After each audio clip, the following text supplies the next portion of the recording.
Queridos, a paz do Senhor, estamos aqui para mais uma aula da Escola Bíblica Dominical e hoje nós vamos dando sequência à revista que fala sobre Jó. Nós estamos hoje na lição número 9, que tem como título Jó e a inescrutável sabedoria de Deus. Nós vamos falar hoje sobre uma diferença muito importante entre conhecimento e sabedoria. E com certeza vai ser mais uma lição, mais alguns momentos onde a gente vai aprender um pouco mais da palavra do Senhor. A leitura bíblica em classe é Jó capítulo 28, do versículo 1 ao versículo 28. Na verdade, há veios de onde se extrai a prata e para o ouro lugar que o derretem. O ferro tira-se da terra e da pedra se funde o metal. O homem pôs fim às trevas e até a extremidade ele esquadrinha, procurando as pedras na escuridão e na sombra da morte. Transborda o ribeiro até ao que junto dele habita, de maneira que se não pode passar a pé. Então intervém um homem e as águas se vão. A terra de onde procede o pão, embaixo é revolvida como por fogo. As suas pedras são o lugar da safira e tem pós de ouro. Essa vereda a ignora a ave de rapina e não a vira os olhos da gralha. Nunca pisaram filhos de animais altivos, nem o feroz leão passou por ela. Ele estende a sua mão contra o rochedo e revolve os montes desde as suas raízes. Dos rochedos faz sair rios e o seu olho descobre todas as coisas preciosas. Os rios tapa e nenhuma gota sai deles e tira para a luz o que estava escondido. Mas onde se achará a sabedoria? E onde está o lugar da inteligência? O homem não lhe conhece o valor, não se acha na terra dos viventes. O abismo diz, não está em mim, e o mar diz, ela não está comigo. Não se dará por ela ouro fino, nem se pesará prata em troca dela. Nem se pode comprar por ouro fino de Ofir, nem pelo precioso ônix, nem pela safira. Com ela não se pode comparar o ouro ou o cristal, nem se trocará por joia de ouro fino. Ela faz esquecer o coral e as pérolas, porque a aquisição da sabedoria é melhor do que a dos rubis. Não se igualará ao topázio da Etiópia, nem se pode comprar por ouro puro. De onde, pois, vem a sabedoria? E onde está o lugar da inteligência? Porque está encoberta aos olhos de todo vivente e oculta às aves do céu. A perdição e a morte dizem, ouvimos com os nossos ouvidos a sua fama. Deus entende o seu caminho e ele sabe o seu lugar. Porque ele vê as extremidades da terra e vê tudo que há debaixo dos céus. Quando deu peso ao vento e tomou a medida das águas, e quando prescreveu uma lei para a chuva e o caminho para o relâmpago dos trovões. Então a viu e a manifestou, estabeleceu-a e também a esquadrinhou. Mas disse ao homem, eis que o temor do Senhor é a sabedoria, e apartar-se do mal é a inteligência. É uma forma tão interessante que Jó colocou aqui para falar de um assunto tão importante. Ele fez comparações acerca de algo que era comum. O Senhor Jesus fez muito isso, ele fez muitas parábolas relativas à terra, à agricultura, ao cuidado com as plantas, com os elementos naturais. E aqui ele fez uma correlação entre sabedoria e a extração de ouro, prata, pedras preciosas, que naquela época tinha, se hoje, com todo o maquinário, com toda a tecnologia à disposição, já não é algo que você acha ali na esquina. Quando se descobrem veios ou jazidas, esses locais são logo cercados e estudados, e máquinas que conseguem identificar o solo centenas de metros abaixo, sem precisar escavar. Então tem toda uma tecnologia que ajuda a resolver e a colocar todo esse material que está oculto de forma mais clara, mas mesmo assim não é fácil. Imagina naquela época que a única coisa que o homem tinha era o seu braço, a sua força e algumas ferramentas. E ele faz essa comparação de que assim como é difícil você encontrar uma pedra preciosa, você encontrar sabedoria também é algo difícil. É algo que te custa alguma coisa. É algo que de alguma forma você vai ter não só dificuldade, mas você vai ter que se esforçar para conseguir. É como se ele dissesse o seguinte, para o seu momento, onde Jó vivia e dentro das suas limitações, um homem que era um garimpeiro ou um mineiro, melhor dizendo, ele saía de casa toda manhã com a sua marreta, feita ali de forma rudimentar também. Até esse material hoje ele é mais eficiente, mas naquele momento é o que eles tinham. Então ele saía dali, ia para a mina e ficava o dia inteiro quebrando aquela pedra, aquela montanha, aquele monte, ou escavando, chegava em casa com a mão toda arrebentada. Aí a sua esposa passava ali um unguento de alguma erva, alguma coisa, porque nem uma atadura, nem um band-aid, nem um antibiótico, um cataflã, não tinha nada disso. Era ali algo bem natural, enrolava ali num pano, e no outro dia ele acordava de manhã, passava o dia inteiro lá batendo e fazia isso o mês todo. Ele chegava todo dia cansado em casa, com a mão arrebentada, calejada. Aí depois de 1 mês, 2 meses, ele quebrando a pedra, ele acha uma pepita de ouro. Pronto. Aí ele vai feliz para casa, ele sabe que ele conseguiu com aquilo ali mais 1 mês de sustento, 2 meses ou 3 meses, seja lá quanto foi. Assim é o que Jó fala sobre a sabedoria. É algo que vai te custar, vai ser algo que vai ser um sacrifício. Sabe por quê? Porque essa sabedoria que ele está falando aqui é a sabedoria que só Deus pode dar. Porque você adquirir conhecimento, que também já não é fácil, e que também é algo importante, vai ser algo que você vai usar para a sua vida. Você vai estudar 9 anos, ensino fundamental, 3 anos no ensino médio. Já são 12. Aí você entra numa faculdade que pode variar aí de 2 a 6 anos. Os cursos tecnólogos são de 2 anos.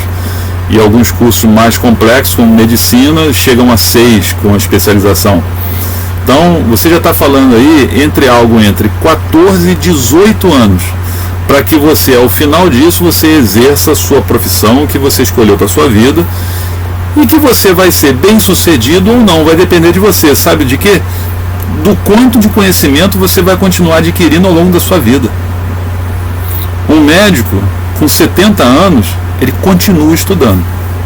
Um engenheiro que hoje tem 80 anos, por exemplo, ele começou a sua vida acadêmica ou a sua vida profissional na década de 70, 80 anos, ele nasceu ali em 40, entre a década de 60 e 70, sabe o que ele tinha à disposição para fazer um projeto? Lápis, borracha e uma prancheta enorme. É isso que ele tinha. E ele passava dias e dias fazendo aquele projeto, conferindo medidas minuciosamente. Não podia ter erro. O seu projeto era algo que ele ia fazendo e corrigindo. Faz e corrige. Hoje, esse mesmo engenheiro, ele precisou se atualizar. Porque um projeto que demorava 15 dias para se fazer, há 50 anos atrás, hoje demora 1 hora. Seguramente, pode que seja 15 horas, mas não são mais 15 dias. Você acelerou isso por 10, por 20, por 50, em programas que você coloca ali os seus padrões, e ali o sistema do computador já faz aquela programação e puf, você só manda imprimir no local especializado. Acabou. Isso é só um exemplo de como o conhecimento na nossa vida profissional ela precisa ser buscada e ela continua sendo necessária durante toda a sua vida. Toda a sua vida. Eu me lembro quando eu era adolescente, a primeira casa que meus pais conseguiram comprar, precisava fazer muita obra, ela estava inacabada, e eu estudava de manhã, voltava para casa, e dali eu pegava um ônibus e ia para lá para ajudar. Eu e meu irmão fazíamos isso, para ajudar lá o pedreiro, para acelerar, para a gente poder se mudar e sair do aluguel. E eu me lembro bem que uma das coisas que o pedreiro fazia, todo pedreiro tinha isso eu estou falando de 30, 35 anos atrás. Todo pedreiro tinha, o bom pedreiro, né? Ele tinha uma tábua de madeira assim, de uns 10 a 15 centímetros de largura, com uns pregos ou uns vergalhões bem grossos, fincados em cima dele. Sabe o que era aquilo ali? Se precisasse fazer uma viga, e todo muro, toda a construção, você vai construir um quarto, você tem que ter as colunas, você vai fazer no chão a cinta. Eu não entendo muito não, mas o pouquinho que eu entendo, para tentar te explicar isso, antigamente falava assim, compra 10 ou 20 ou 30 ou 50 varas de vergalhão, de tantas polegadas, de 3/4, 5/8, seja lá o que for. Quando o caminhão chegava para entregar aquilo, jogava lá na obra, o pedreiro, num determinado dia, ou um dia, ou 2 dias, ele pegava e colocava aquele vergalhão sobre essa madeira que ele tinha e dobrava com a mão. E muitas vezes o ajudante tinha que dar ali um apoio. Ele dobrava aquele vergalhão com a mão, usando aquelas estacas que estavam na madeira, para fazer o que a gente chama de estribo, que são uns quadrados assim, feitos de vergalhão, para colocar na coluna. Aí amarra com aramezinho, tal, depois enche de concreto. Sabe como é que funciona isso hoje? E já há algum tempo, isso já tem muitos anos. Aquilo ali é de plástico. E descobriu-se que ele tem a mesma força, porque os estudos mostraram, e a primeira empresa que produziu isso, eu por acaso acompanhei na década de 90, com uma obra que fazia no local que eu trabalhei, e nós tínhamos contato com a Gerdau. E eles foram, aqui no Brasil, quem desenvolveu essa tecnologia. Eles descobriram e fizeram todos os testes que você colocar um vergalhão ali dentro, ou colocar aquele de plástico, era exatamente a mesma coisa. E eles produziam aquilo aos milhões por dia, numa máquina comum, fez um molde, produziu aquilo, e aqui a máquina ia fundindo aquilo, era uma injeção de plástico, fazendo aquilo aos milhares, aos milhões, e é um custo irrisório. Ou seja, o que há 35 anos atrás você pagava um pedreiro e um ajudante para ficar 1, 2, ou dependendo do tamanho da casa, 3 dias com um esforço terrível fazendo aquilo, hoje você chega ali na Leroy Merlin ou em qualquer loja, assim, olha, eu quero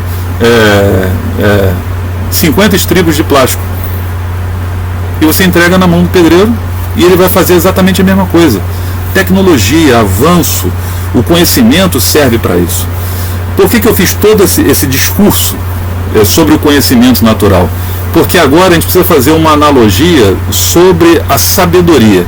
Sabedoria que vem de Deus, só Ele pode dar para você.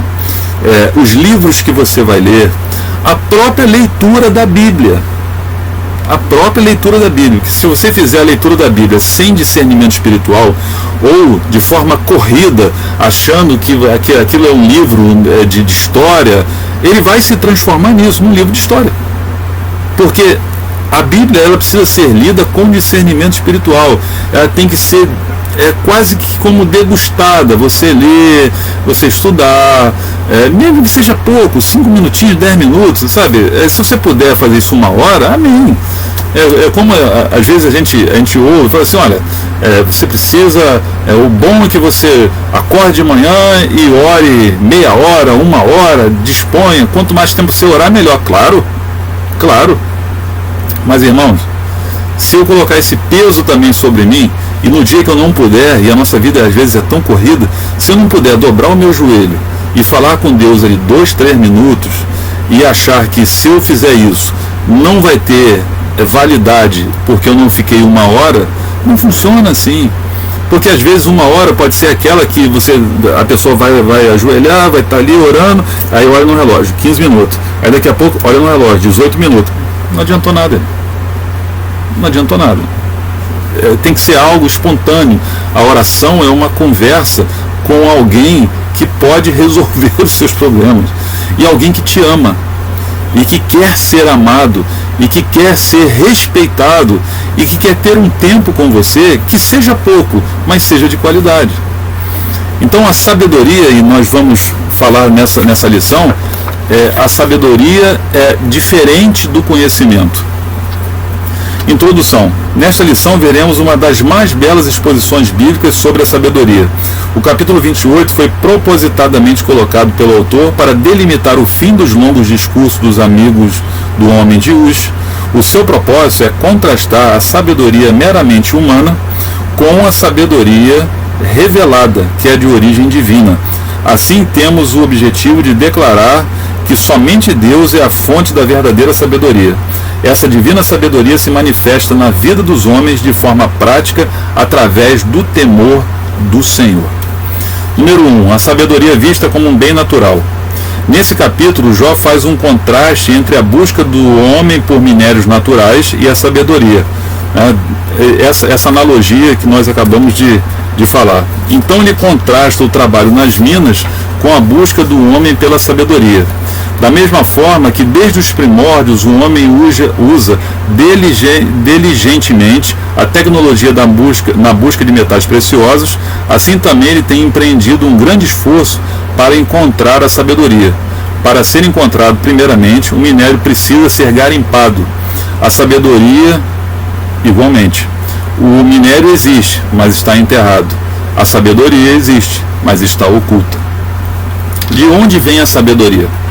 Jó demonstra que o homem tem sido exitoso no seu trabalho junto às minas, todavia incapacitado na escavação da sabedoria.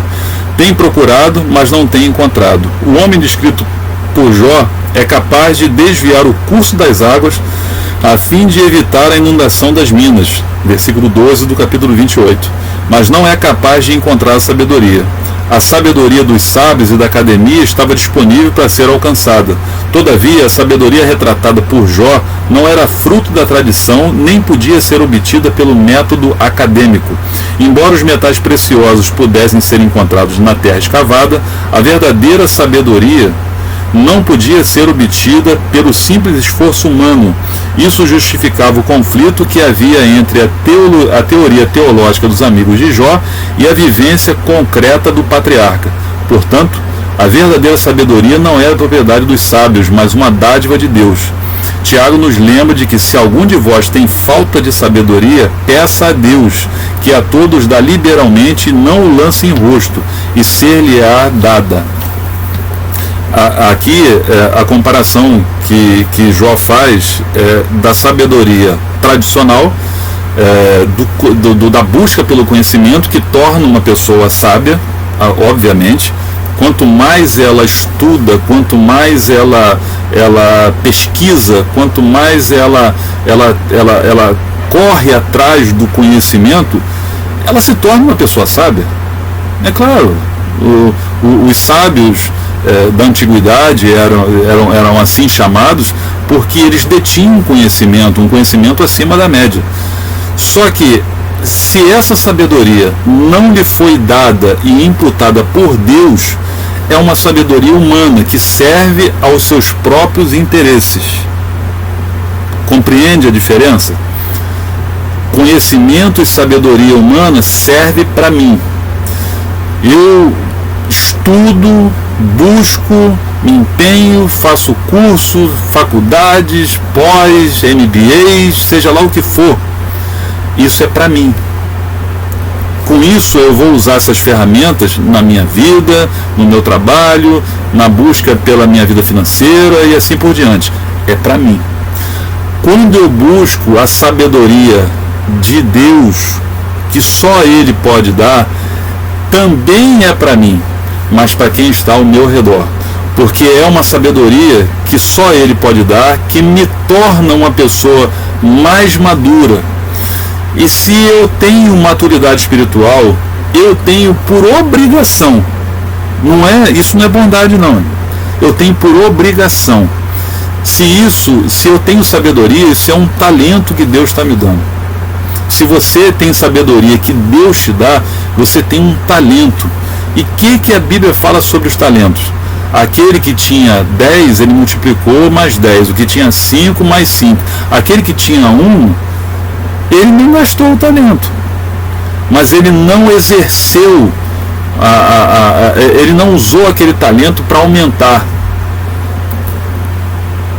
Ele foi julgado por isso.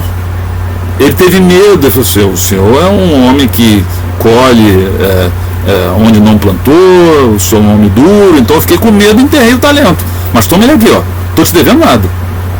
Servo mau. É o que aquele senhor diz para ele: servo mau.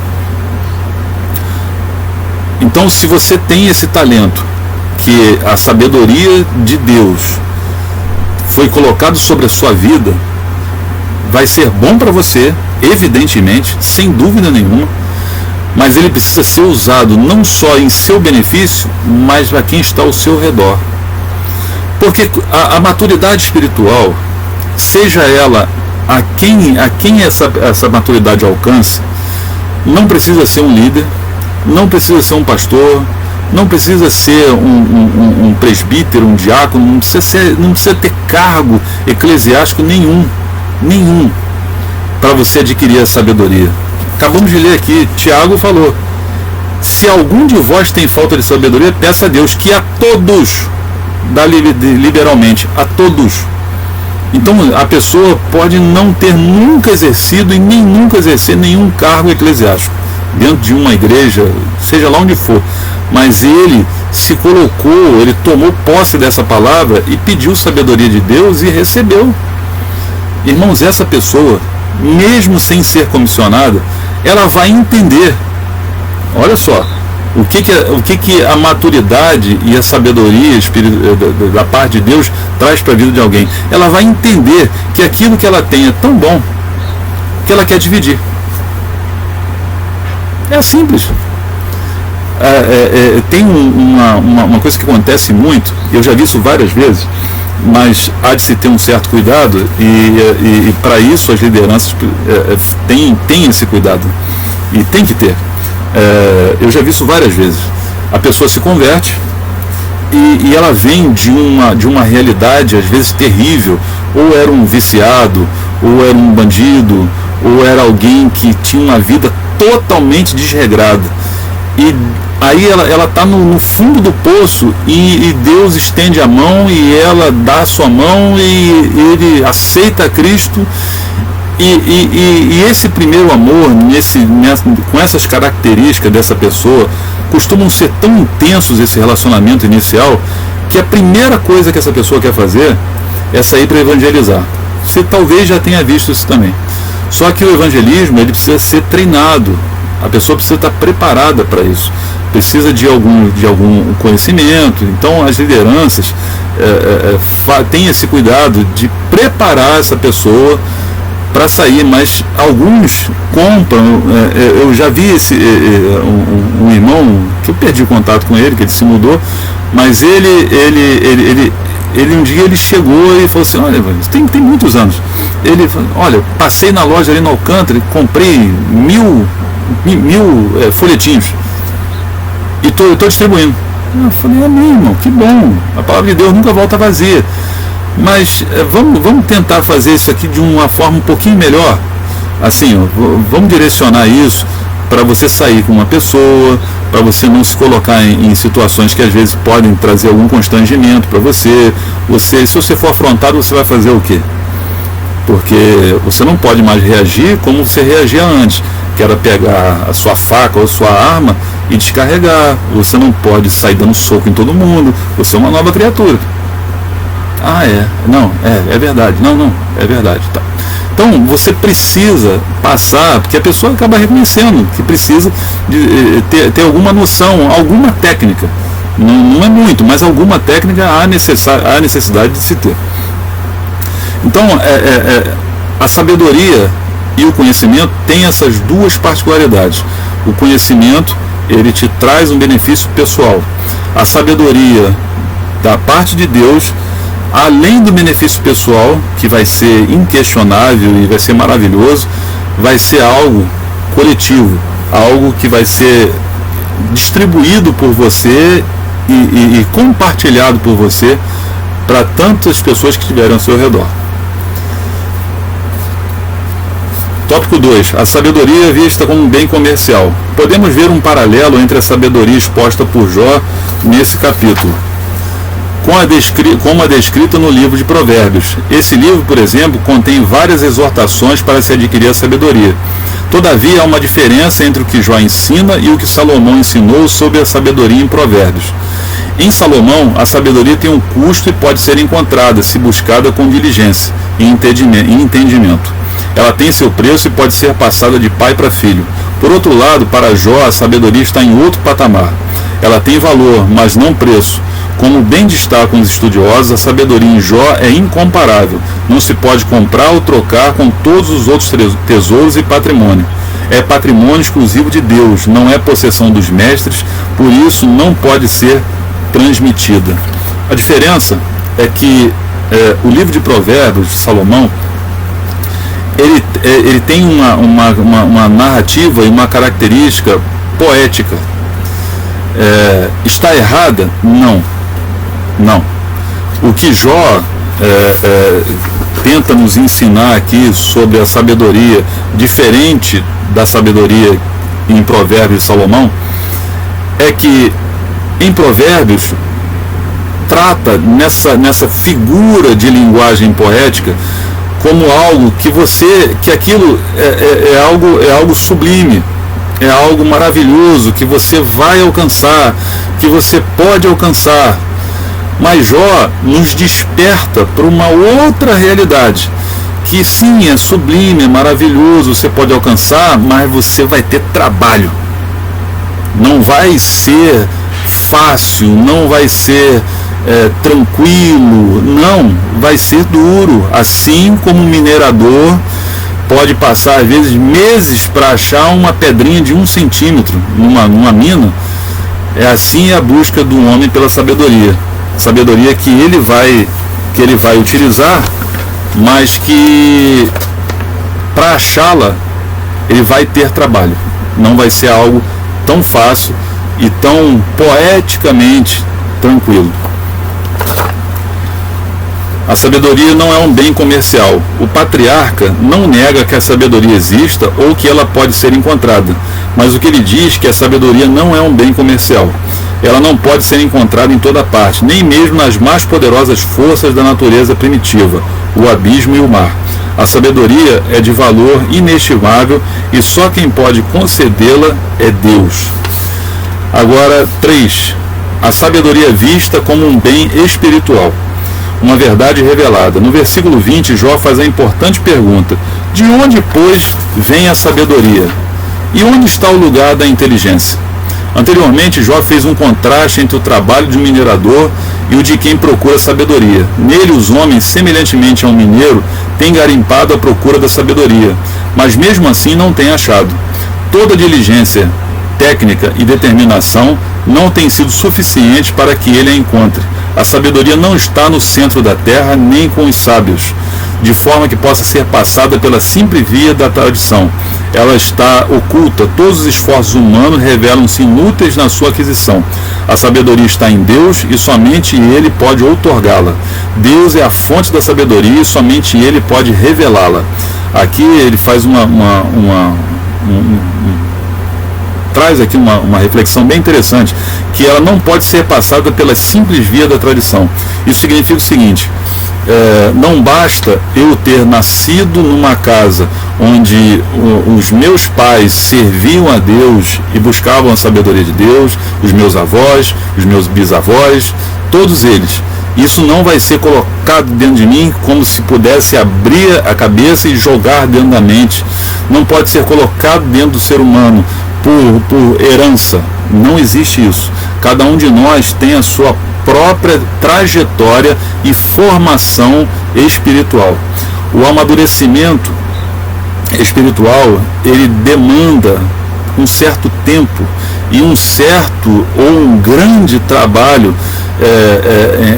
em aprender a negar-se a si mesmo, a saber que buscar o reino de Deus é algo que você vai ter que abrir mão de algumas coisas, mas que com certeza você jamais vai se arrepender.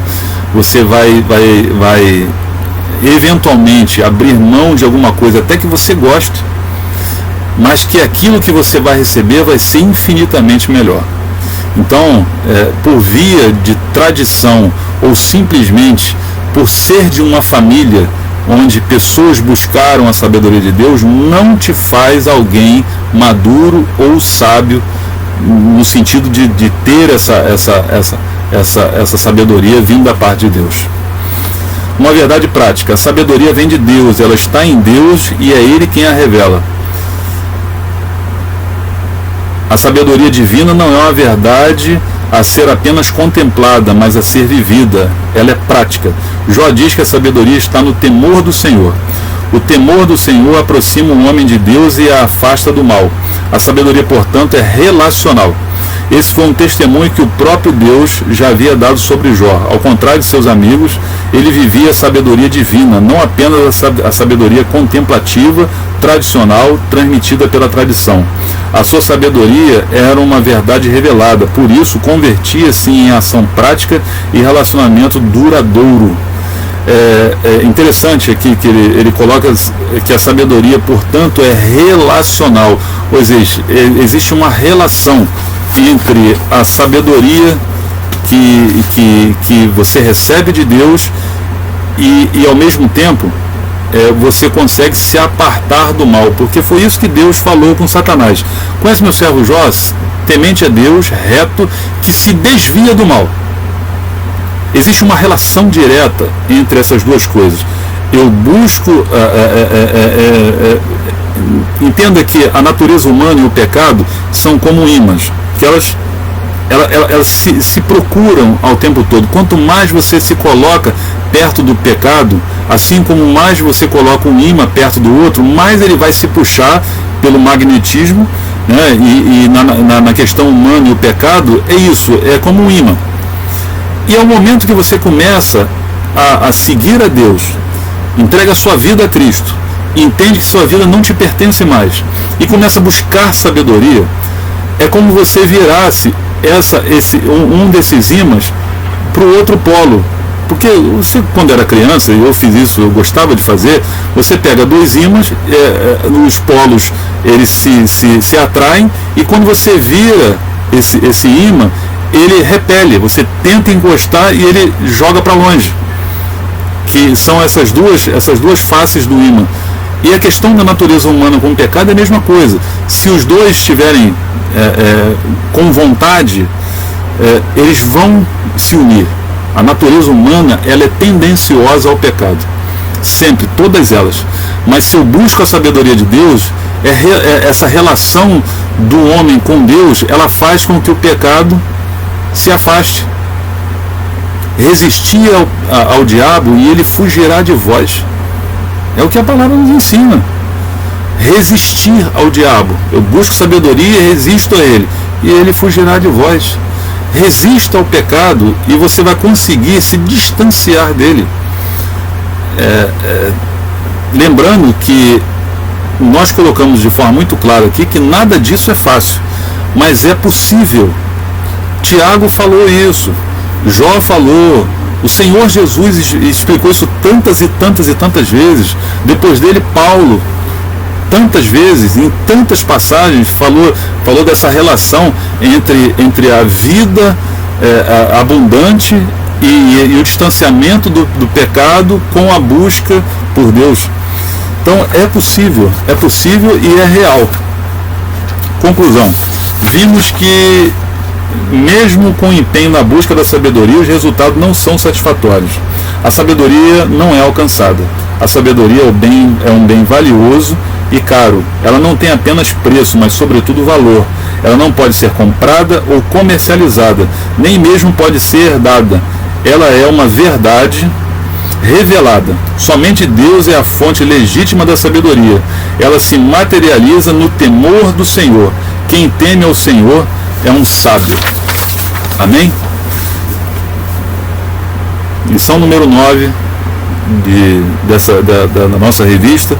Nós falamos um pouquinho hoje sobre sabedoria e principalmente entender a diferença entre sabedoria divina, que só Deus pode dar, a partir de um esforço pessoal de buscar e daí poder receber, e o conhecimento e a sabedoria humana, que vão ser para o seu próprio uso, para que você alcance sucesso em áreas da sua vida profissional, financeira, particular, em qualquer área da sua vida.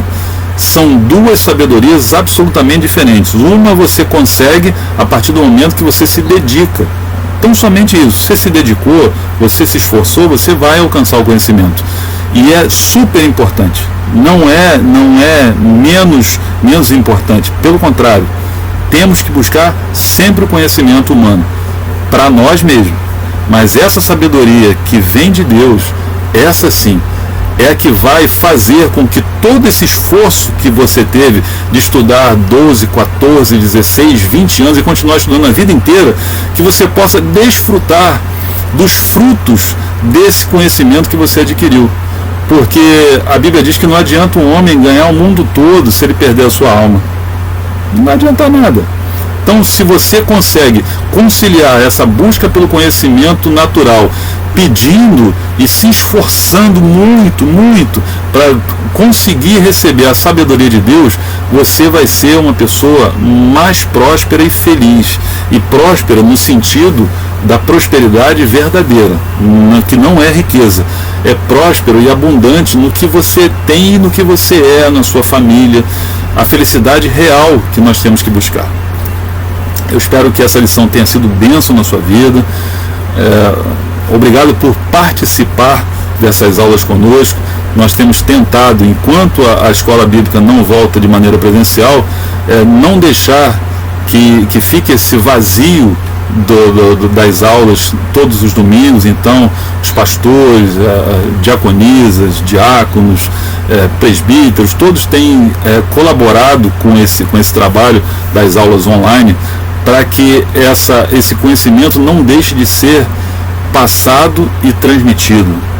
E eu tenho certeza que quando nós nos colocamos, e falamos disso nessa lição, na condição de aprender e buscar a Deus, Ele se inclina para nós. Então, que Deus abençoe a sua vida, que você possa ter um dia abençoado na presença do Senhor. Fique na paz.